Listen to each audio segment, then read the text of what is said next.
혹시 뱃살을 빼보겠다고 밥을 줄이거나 혈당을 낮춰보겠다고 채식 위주로 식습관을 바꾸셨는데도 여전히 몸이 예전 같지 않으신가요? 많은 분들이 나는 의지가 약해서 뭘 해도 안 되라고 스스로를 탓하시곤 합니다. 하지만 절대 아닙니다. 진짜 원인은 여러분의 의지에 있는 것이 아니라 나이가 들면서 우리 몸속 세포들이 점차 변해버렸기 때문입니다.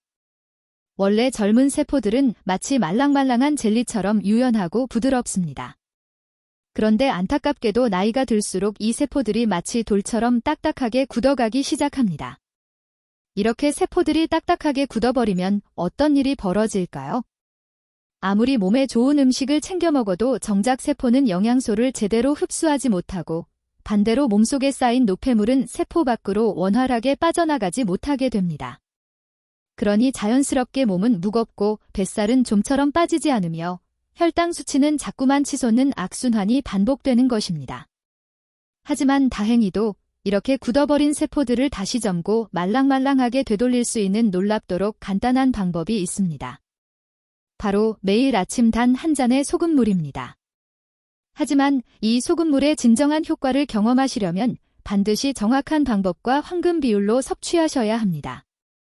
오늘 이 자리에서 가장 효과가 좋았던 레시피와 그 황금 비율을 전부 다 알려드릴 테니 딱 일주일만 꾸준히 따라 해보시면 몸이 놀랍도록 변화하는 것을 확실히 느끼실 수 있을 겁니다. 병원에서도 쉽게 알려주지 않는 이야기, 지금 바로 시작합니다. 저 역시 무려 1500일 넘게 소금물을 꾸준히 마시면서 상상하기 힘든 변화를 경험했습니다. 예전에는 김신한 거 아니냐는 놀림까지 받던 제 허리 둘레가 15cm나 줄어들었고 180에 육박했던 혈당 수치는 지금 90으로 안정적으로 유지되고 있습니다. 제가 특별히 혹독한 식단 관리를 했냐고요? 아니요. 그냥 외식을 조금 줄이고 일주일에 한 번 가볍게 걷기 운동을 하는 정도가 다였습니다. 오늘 이 내용을 끝까지 시청하시면 단 한 잔의 소금물로 딱딱하게 굳은 세포를 다시 말랑하게 만드는 비법과 함께 소금물이 우리 몸에 가져다주는 5가지 놀라운 효능, 그리고 수많은 소금 중에서 도대체 어떤 소금을 얼마나 어떻게 먹어야 가장 좋은지까지 모든 궁금증을 속 시원하게 해결해 드리겠습니다. 그리고 지금 이 순간에도 뱃살과 혈당 때문에 남몰래 고생하고 계신 분들이 있다면 아래 댓글에 본인의 경험을 솔직하게 남겨주세요. 제가 꼭 읽어보고 작은 위로라도 드리고 싶습니다. 이런 유용한 정보가 더 많은 분들께 전달될 수 있도록 좋아요 버튼도 꾹 눌러주시면 정말 감사하겠습니다. 자, 여러분, 젊을 때 우리 피부를 한번 떠올려 보세요. 손가락으로 살짝 누르면 탱탱하게 튀어오르고 살짝 꼬집어도 금방 원래대로 돌아왔었죠. 그런데 지금은 어떤가요? 피부를 꼬집으면 자국이 한참 남아있고 눌러도 천천히 돌아오지 않나요? 이것이 바로 우리 몸의 세포가 딱딱하게 굳어버렸다는 명백한 증거입니다. 이건 비단 피부만의 문제가 아니에요. 우리 몸을 구성하는 모든 세포가 점차 이런 상태로 변해가고 있는 것입니다. 세포를 주방의 환풍기라고 한번 상상해 보세요. 환풍기가 녹이 슬고 기름때가 잔뜩 껴서 제대로 작동하지 않는다면 어떻게 될까요? 기름때는 빠져나가지 못하고 신선한 공기는 들어오지 못하겠죠. 우리 몸의 세포도 마찬가지입니다. 세포가 딱딱하게 굳어버리면 우리 몸에 꼭 필요한 영양소들이 세포 안으로 제대로 들어가지 못하고 반대로 세포 안에 쌓여야 할 노폐물도 원활하게 밖으로 나오지 못합니다. 그러면 우리가 섭취한 당분은 세포 안으로 들어가 에너지로 쓰이지 못하고 혈액 속에만 둥둥 떠다니게 됩니다. 이것이 바로 혈당이 높아지는 근본적인 이유입니다. 그리고 이때 사용되지 못하고 남아도는 당분들은 결국 지방으로 바뀌어 우리의 뱃살로 차곡차곡 쌓이는 것입니다. 결국 이 문제의 정답은 이거예요. 여러분이 아무리 식단에 신경을 쓰고 운동을 열심히 해도 항상 몸은 무겁고 뱃살은 빠지지 않고 혈당 조절이 안 되는 진짜 근본적인 원인은 세포가 딱딱하게 굳어버렸기 때문입니다. 이를 병원에서는 세포막의 유동성이 떨어져 인슐린 저항성이 증가했다고 설명하죠. 이제 바로 본론을 말씀드릴게요. 그럼 도대체 왜 우리 세포가 이렇게 딱딱하게 굳어버리는 것이고 이 문제를 해결하려면 소금물을 마셔야 하는 걸까요? 우리가 20대일 때 세포 기능을 100%라고 가정한다면 50대가 넘어가면서 70%로 떨어지고 60대가 되면 60% 아래로 뚝 떨어져 버립니다. 그 결정적인 이유가 바로 미네랄 불균형 때문입니다. 나이가 들수록 우리 몸에서 소중한 미네랄들이 마치 꽉 잠겼던 수도꼭지가 조금씩 풀려 물이 똑똑 떨어지듯이 점점 더 많이 빠져나가기 때문이죠. 실제로 평상시에도 여러분이 미네랄 불균형을 느끼는 순간들이 있습니다. 예를 들어 땀이 날 정도로 운동을 격렬하게 했는데 물을 아무리 마셔도 계속 목이 마른 적 있으시죠? 또는 아침에 일어났을 때 입맛이 없고 밥 먹기가 싫을 때도 마찬가지입니다. 이 모든 것이 미네랄이 부족하다는 우리 몸의 중요한 신호입니다. 운동할 때 땀으로 미네랄이 빠져나가면 물만 마셔서는 갈증이 잘 해소되지 않아요. 세포가 물을 제대로 흡수하지 못하기 때문이죠. 아침에 입맛이 없는 것도 밤새 미네랄 균형이 깨져 소화 기능이 떨어진 것이고요. 그런데 여러분도 경험해 보셨을 겁니다. 운동하고 나서 이온 음료를 마시면 물보다 갈증이 훨씬 빨리 해결되죠? 아침에 입맛이 없을 때 된장찌개처럼 약간 짭짤한 음식을 먹으면 갑자기 입맛이 돌아오고요. 이것은 우연이 아닙니다. 우리 몸에 미네랄이 충전되면서 딱딱해졌던 세포가 다시 말랑말랑하게 바뀌면서 에너지를 받아들일 준비가 됐다는 신호인 셈이죠. 하지만 이온 음료나 짠 음식을 먹을 때마다 이런 효과를 느끼려고 하면 큰일입니다. 이온 음료는 당분 폭탄이고 가공식품은 화학 첨가물 투성이거든요. 그럼 어떻게 해야 할까요? 바로 이 소중한 미네랄들을 가장 자연스럽고 순수한 형태로 우리 몸에 공급해주는 방법은 매일 아침 미지근한 물 한 잔에 소금 한 꼬집을 섞어 마시는 것입니다. 밤새 굳어있던 세포에 생명수를 부어주면 세포가 다시 말랑해지면서 5가지 놀라운 변화들이 생기기 시작합니다. 첫 번째 변화는 단 1주 만에 뱃살이 줄어들고 만성 피로가 사라진다는 것입니다. 우리가 음식을 먹으면 포도당이 혈액으로 들어가잖아요. 이 포도당이 세포 안으로 들어가야 에너지로 쓰일 수 있는데 문제는 나이가 들면서 딱딱해진 세포막 때문에 포도당이 세포로 제대로 들어가지 못하는 거예요. 그러면 혈액 속에는 당이 넘쳐나는데 정작 세포는 굶고 있는 상황이 벌어집니다. 혈액에 당이 많이 남아있으면 우리 몸은 이걸 처리하려고 인슐린을 대량으로 분비하는데 인슐린의 주요 역할 중 하나가 남은 당분을 지방으로 바꿔서 저장하는 것입니다. 이때 지방이 가장 많이 쌓이는 부위가 바로 뱃살 부분이에요. 그래서 식사량을 줄여도 이미 혈액에 있는 당분들이 계속 복부지방으로 전환되니까 뱃살이 잘 빠지지 않는 것입니다.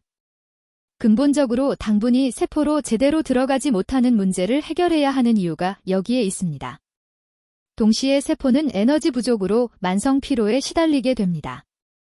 연료는 혈액에 둥둥 떠다니는데 정작 엔진인 세포는 기름이 떨어진 상태인 셈이죠. 그러니 조금만 움직여도 금방 지치고 하루 종일 무기력함을 느끼게 되는 겁니다. 그런데 소금물을 마시면 소금 속 나트륨과 각종 미네랄이 세포막의 이온 통로를 활성화시켜요. 쉽게 말해 세포의 문을 활짝 열어주는 역할을 하는 거죠. 그러면 포도당이 혈액에서 세포로 쏙쏙 들어가면서 에너지로 전환됩니다. 우리가 먹는 음식이 뱃살로 가지 않고 활동 에너지로 변한다는 말이에요. 제가 기억에 남는 환자분 이야기를 들려드릴게요.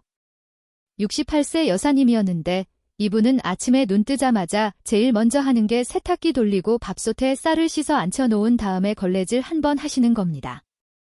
그런데 거기서부터 이미 숨이 차요.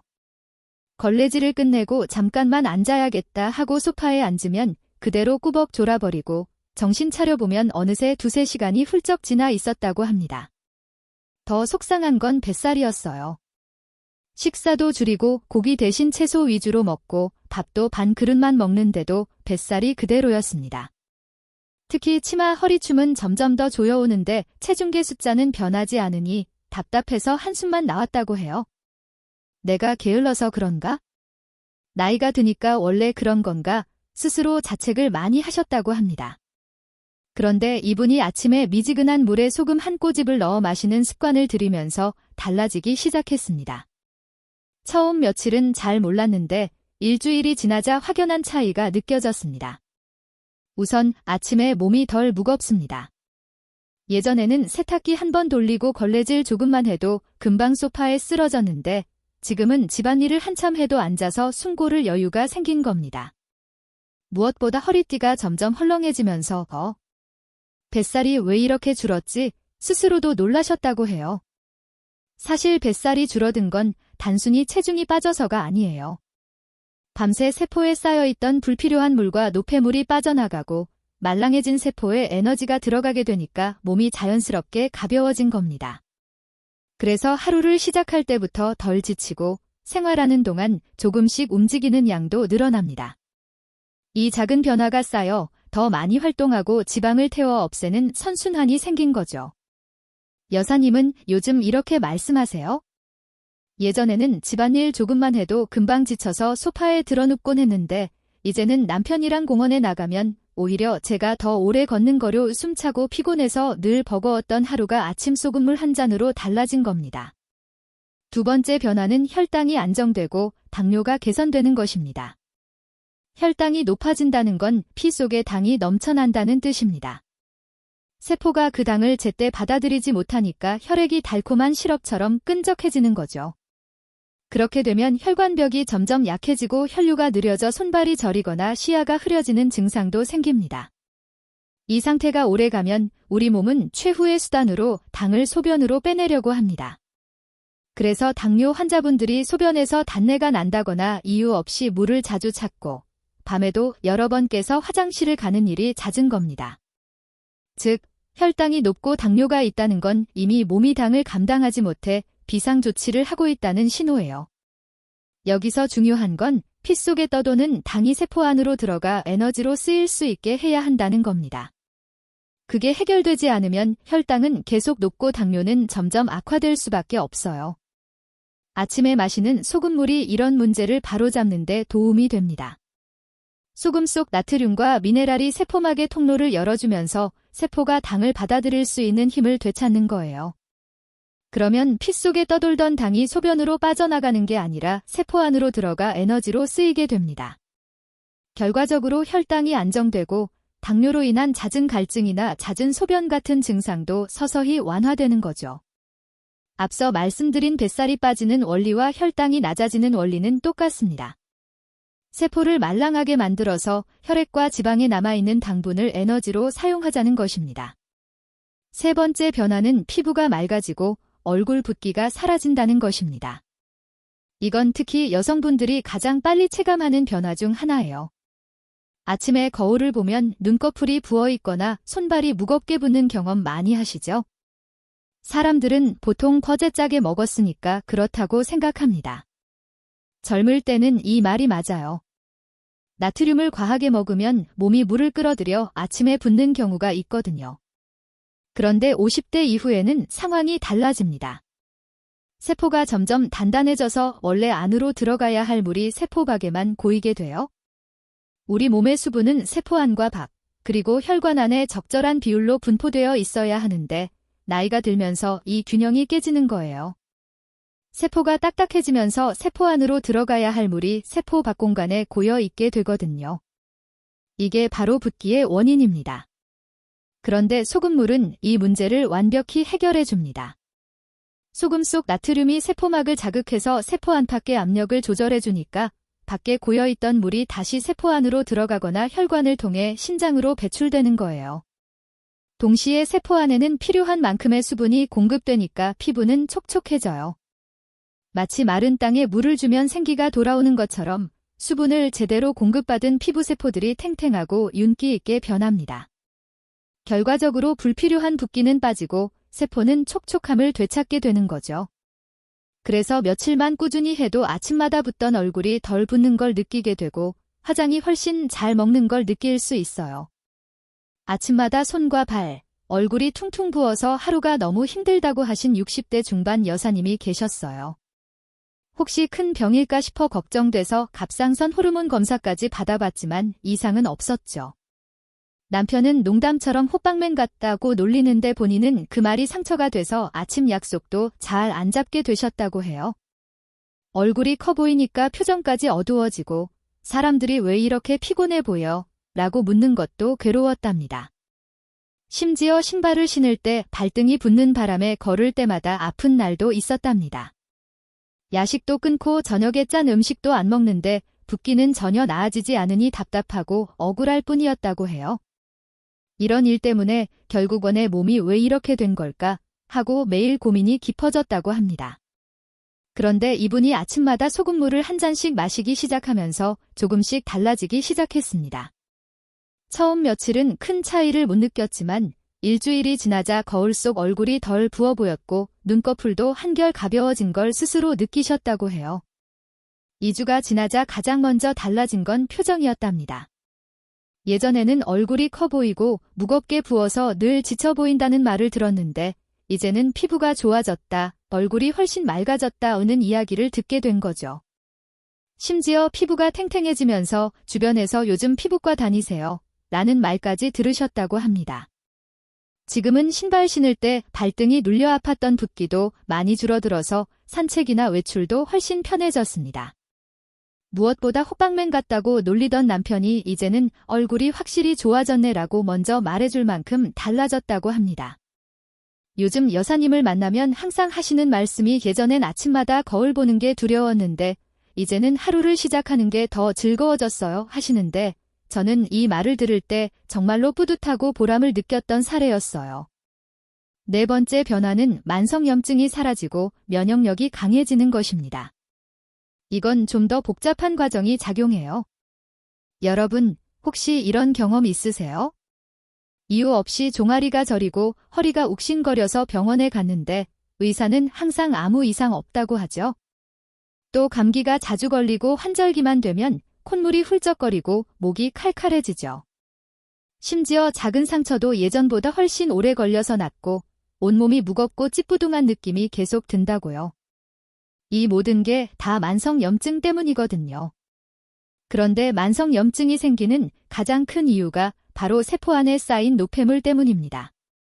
우리의 세포가 점점 딱딱해지고 노폐물을 밖으로 밀어내는 힘이 약해지니까 쓸모없는 찌꺼기들이 혈관이나 조직에 쌓이게 돼요. 이때 우리 몸은 이 썩어가는 찌꺼기들을 공격 대상으로 착각하고 백혈구를 보내는데 오히려 옆에 있던 정상 혈관과 세포들까지 죽어나는 거죠. 세포가 정상적으로 작동하면서 생기는 찌꺼기들이 제대로 배출되지 못하고 축적되는 거예요. 이게 벼룩 하나 잡으려고 초가 삼간을 태우는 격인데 참 난감하죠. 자, 이때 소금물에 미네랄이 몸속으로 들어가면 세포막을 말랑하게 만들면서 이런 노폐물들을 세포 밖으로 쭉쭉 빼내기 시작해요. 동시에 신선한 영양분과 산소가 세포 안으로 들어가면서 세포가 건강하게 재생되는 거죠. 염증의 원인이 제거되니까 자연스럽게 염증 수치가 떨어지는 거예요. 더 중요한 건 소금물에 있는 아연과 마그네슘이 면역 세포의 기능을 향상시킨다는 건데요. 평소에 원인 모를 잔병이 있으신 분들은 빨리 걷기 운동과 함께 소금물을 마시면 더 효과가 있으실 거예요. 제 환자분 중 한 분인 76세 아버님은 예전부터 원인 모를 비염을 달고 사셨어요. 환절기만 되면 콧물이 멈추질 않고 감기라도 걸리면 몇 주씩 기침과 콧물에 시달리곤 하셨죠. 코를 너무 많이 푸셔서 코가 헐어버릴 정도셨어요.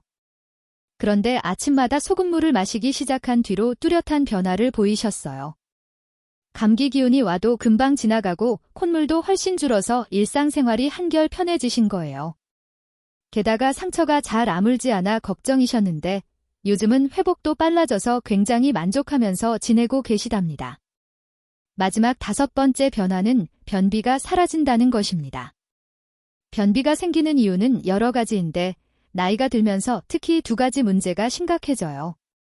첫째는 장 운동성이 떨어지는 거예요. 장벽에 있는 근육들이 약해지면서 변을 밀어내는 힘이 부족해져요. 둘째는 수분 흡수 능력이 떨어지는 거예요. 장에서 적절한 양의 수분을 흡수해야 변이 적당히 부드러운 상태로 나오는데 이 기능이 약해지면 변이 딱딱해져요. 소금물은 이 2가지 문제를 동시에 해결해 줍니다. 우선 소금물이 위장에 들어가면 장벽을 자극해서 연동 운동을 활발하게 만들어요.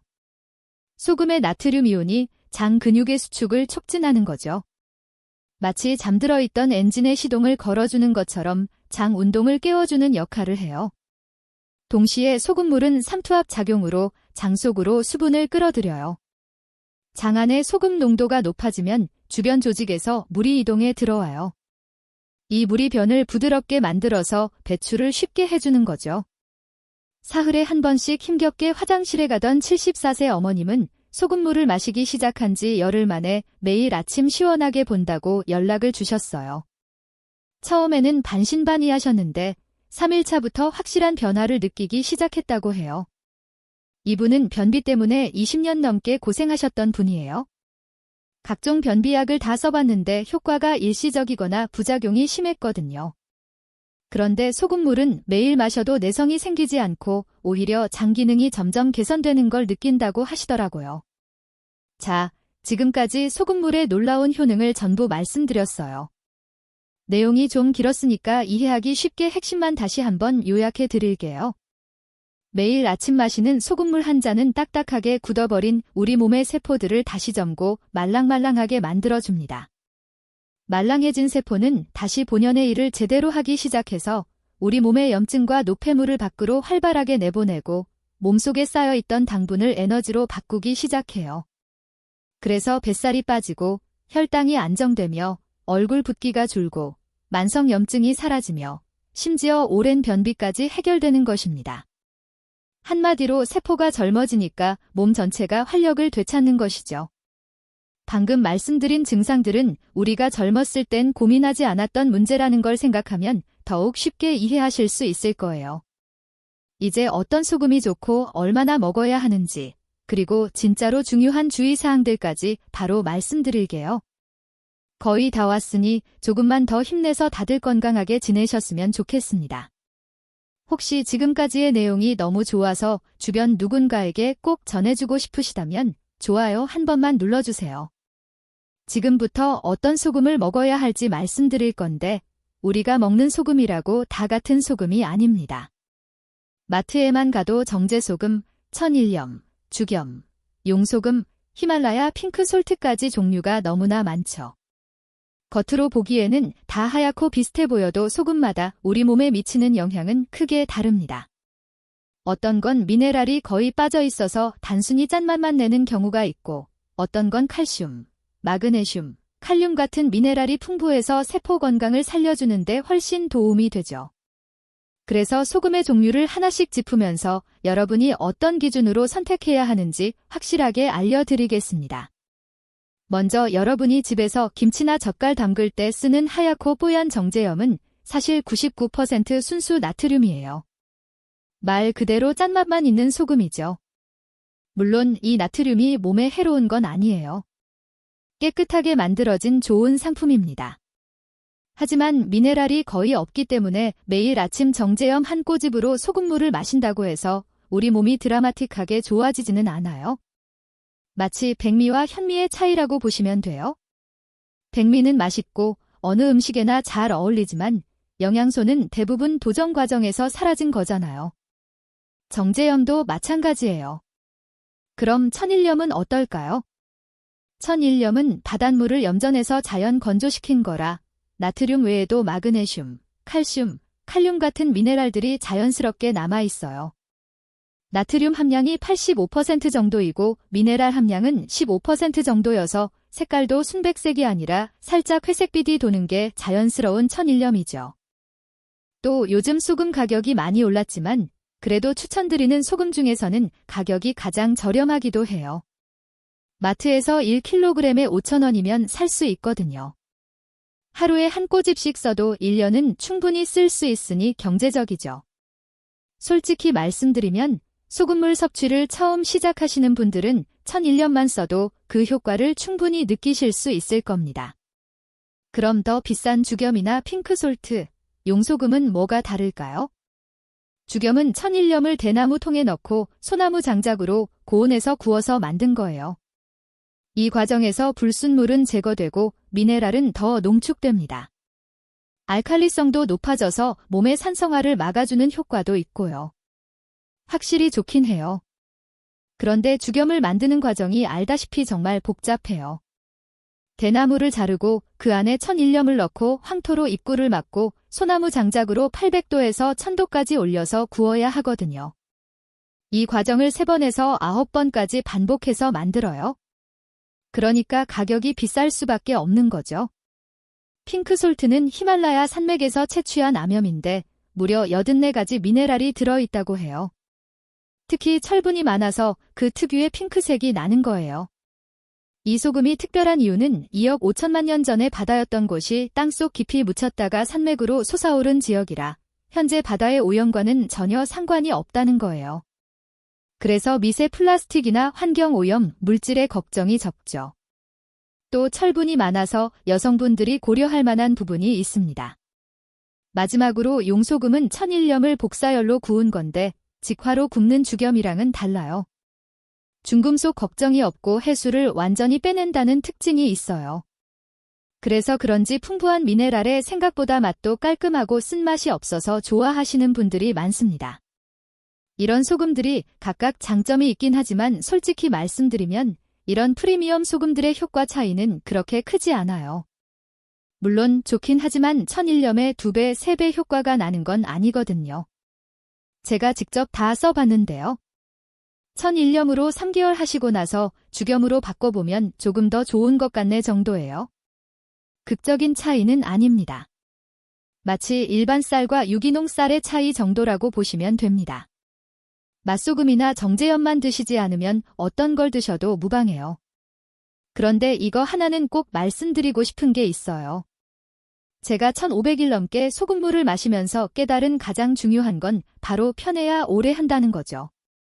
처음에 저도 티스푼으로 소금을 떠서 물에 타서 마셨어요.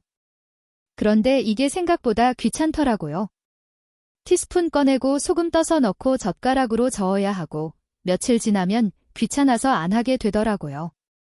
그러다가 발견한 게 바로 소금 그라인더예요.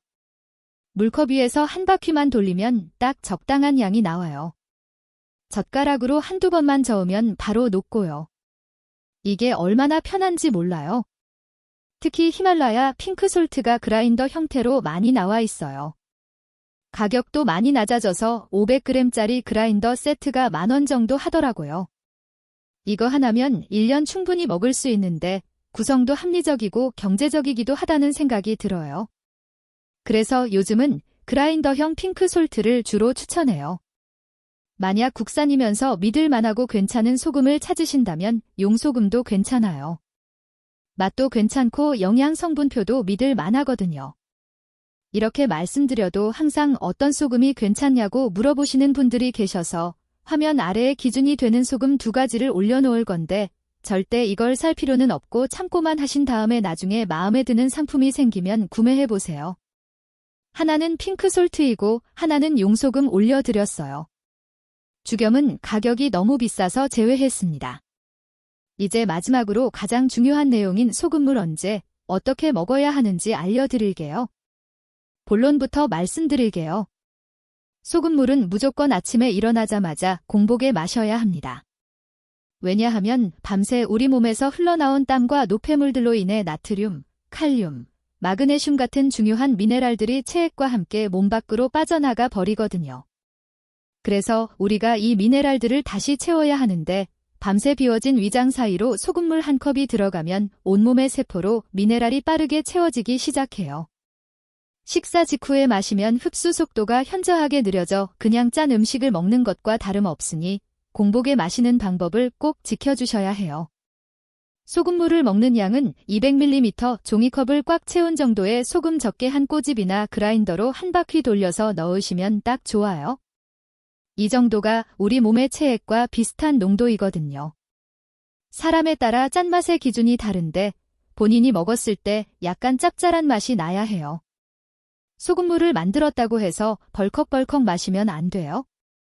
한 모금씩 입에 머금고 입안에서 한 바퀴 돌려준 다음에 삼키세요. 이렇게 하는 이유는 입안의 점막에서도 미네랄이 흡수되거든요. 또 침샘을 자극해서 소화액 분비도 도와주고요. 급하게 마시면 이런 효과를 놓치게 돼요. 한 컵을 마시는데 30초만 투자하세요. 내 몸 안에 세포가 깨어난다 생각하시면서 서두르지 마시고 천천히 음미하면서 드세요. 그리고 같이 먹는 물 온도는 미지근한 게 좋아요. 차가우면 위에 충격을 주고 소금도 잘 녹지 않아요. 그렇다고 뜨거우면 입안에 머금을 수가 없어요. 손으로 만져봤을 때 뜨겁다는 느낌이 안 들 정도면 충분해요. 이제 소금물의 효과를 높이는 추가 팁들을 알려드릴게요. 첫 번째로 소금물을 마신 후에는 20분 정도는 아무것도 먹지 마세요. 소금물이 충분히 흡수될 시간을 주는 거예요. 너무 빨리 다른 음식을 드시면 흡수 효율이 떨어지거든요. 20분이라는 시간이 길게 느껴질 수도 있지만 이 시간 동안에는 가벼운 스트레칭을 하시거나 하루 일정을 정리하시는 시간으로 활용하시면 좋을 것 같아요. 두 번째로는 하루 수분 섭취량을 평소보다 조금 늘리세요. 소금물을 마시면 자연스럽게 갈증이 날 수 있어요. 이건 몸이 수분 균형을 맞추려는 정상적인 반응이니까 이때 물을 충분히 마시는 게 좋아요. 하루에 1.5리터에서 2리터 정도가 적당해요. 한 번에 많이 마시지 마시고 조금씩 자주 마시는 게 좋습니다. 세 번째로는 매일 규칙적으로 같은 시간에 마세요. 우리 몸은 리듬을 좋아하거든요. 매일 같은 시간에 마시면 몸이 그 리듬에 맞춰서 더 효율적으로 흡수하고 활용하게 돼요. 알람을 맞춰 두시는 것도 좋은 방법이고요. 처음에는 까먹기 쉬우니까 스마트폰 알람이나 메모를 활용해 보세요. 네 번째로 가장 중요한 건데요. 최소 3개월은 꾸준히 하세요. 세포막이 변화하고 몸이 적응하는 데는 시간이 필요해요.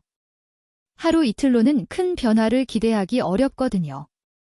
최소 3개월, 가능하면 6개월은 꾸준히 해야 확실한 효과를 볼 수 있어요. 처음 한 달은 큰 변화를 못 느끼실 수도 있지만 포기하지 마시고 꾸준히 계속해보세요. 마지막으로 소금물을 시작하신다면 2주의 사항을 꼭 들으셔야 합니다. 안전이 가장 중요하니까 꼼꼼히 들어보세요. 먼저 고혈압약을 드시거나 신장 질환이 있으신 분들은 반드시 담당 의사와 상의하고 시작하세요. 소금물 자체가 나쁜 건 아니지만 기존에 드시던 약물과 상호작용할 수 있거든요. 특히 이뇨제를 복용 중이시거나 신장 기능이 많이 떨어진 분들은 더욱 주의가 필요해요.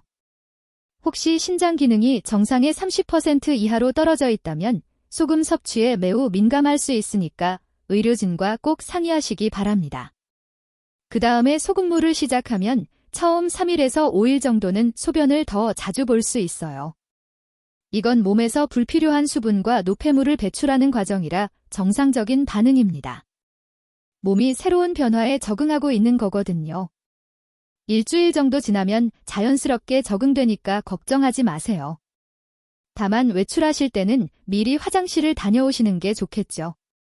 특히 처음 시작하는 주에는 중요한 약속이나 긴 외출 전에 이런 점을 미리 고려해 두시면 좋을 것 같아요. 만약에 소금물을 마시고 나서 속이 쓰리거나 메스꺼운 느낌이 든다면 즉시 중단하고 물을 많이 드세요. 이런 증상이 나타나는 건 소금 농도가 너무 높거나 위산이 과다한 상태일 수 있어요. 이럴 때는 며칠 쉬었다가 훨씬 더 적은 양부터 다시 시작해 보시거나 의사와 상담해 보시는 게 좋겠어요. 몸이 보내는 신호를 무시하시면 안 돼요. 그리고 혈압약이나 당뇨, 기타 만성질환 약을 드시는 분들은 소금물과 최소 30분 이상 간격을 두고 드세요. 소금물이 약효 흡수에 영향을 줄 수 있거든요. 가장 안전한 순서는 이런 거예요. 아침에 일어나서 소금물을 먼저 마시고 30분 정도 기다린 다음에 평소 드시던 아침 약을 드시거나 아침 식사를 하시는 거예요. 이렇게 하면 소금물도 제대로 흡수되고 약물도 영향받지 않아요. 임신 중이거나 수유 중인 분들은 소금물 섭취를 피하시는 게 좋아요. 나트륨이 부종을 악화시킬 수 있고 태아나 모유에도 영향을 줄 수 있거든요. 임신이나 수유 기간에는 몸의 호르몬 균형이 많이 변하기 때문에 추가적인 나트륨 섭취는 권하지 않아요. 신부전이나 기타 신장 질환이 있으신 분들은 나트륨 섭취에 특히 민감해요. 심장에 무리가 갈 수 있으니까 반드시 심장내과 의사와 상의하고 시작하세요. 심장 건강은 정말 신중하게 접근해야 하는 부분이거든요. 이런 증상이 나타나면 즉시 중단하시고 의사와 상담하세요. 어지럼증이 생기거나 머리가 아픈 경우, 손발이 심하게 붓거나 체중이 갑자기 늘어나는 경우, 가슴이 두근거리거나 숨이 차는 경우, 소변량이 현저히 줄어드는 경우, 극심한 갈증이나 입맛 변화가 생기는 경우에는 즉시 소금물 섭취를 중단하세요. 이런 증상들은 나트륨 과다나 전해질 불균형의 신호일 수 있어요. 몸이 위험하다고 신호를 보내는 거니까 무시하지 마시고 즉시 중단하시면 더욱 안전하실 거예요. 이제 모든 내용이 끝났어요. 조금 도움이 되셨을까요? 제가 여러분께 드리고 싶은 말씀은 소금물은 정말 간단한 건강 관리 방법이라는 거예요. 복잡한 준비나 비싼 장비가 필요한 것도 아니고 그냥 아침에 소금물 한 잔만 마시면 되는 거거든요. 하지만 간단하다고 해서 대충 하시면 안 돼요. 올바른 방법으로 꾸준히 해야 효과를 볼 수 있어요. 특히 처음 시작하시는 분들은 욕심내지 마시고 정말 소량부터 천천히 시작하세요. 첫 주에는 한 꼬집도 안 되는 정말 조금만 넣어서 몸이 적응할 시간을 주는 게 가장 중요합니다. 몸이 변화를 받아들일 준비가 되면 자연스럽게 양을 늘려가시면 됩니다. 그리고 혹시라도 뭔가 이상하다는 느낌이 드시면 즉시 중단하고 의사와 상담하세요. 건강법이라는 건 결국 안전이 최우선이어야 하니까요. 급하게 효과를 보려고 무리하시면 오히려 건강을 해칠 수 있어요. 천천히, 꾸준히, 안전하게 하시는 게 가장 좋은 방법입니다. 여러분 모두 이 좋은 정보로 언제나 건강하게 지내셨으면 좋겠습니다. 항상 행복하시고 오늘 내용이 도움되었다면 좋아요 한번 부탁드릴게요. 감사합니다. 행복하세요.